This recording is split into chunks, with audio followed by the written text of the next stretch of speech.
The overall goal of this protocol is to provide neurobiologists and neurovirologists with an easy, reproducible method to generate differentiated human neurons for the use in subsequent in vitro assays.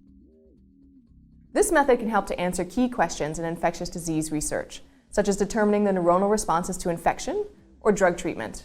It can also be used to assess proteomic or genomic changes associated with specific experimental conditions. The main advantage of this technique is that it provides an easy-to-follow protocol that reproducibly yields homogeneous cultures of fully differentiated human neurons. Generally, individuals new to this method will struggle because of the sensitivity of these cells to disruptions, such as trypsinization, trituration, or exposure to suboptimal environmental conditions.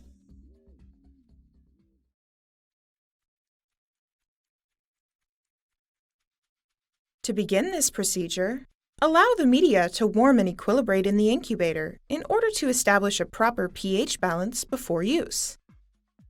Then, split the cultures at the maintenance phase when the cells reach 70 to 80% confluency. To passage the cells from a T75 flask, aspirate off the media. Then, rinse the flask with 10 milliliters of 1x PBS. Next, aspirate the PBS and add 2.5 milliliters of 0.05% or 1x trypsin EDTA. After that, incubate the cells for 2 to 3 minutes. Then, tip the flask gently to release the cells from the surface.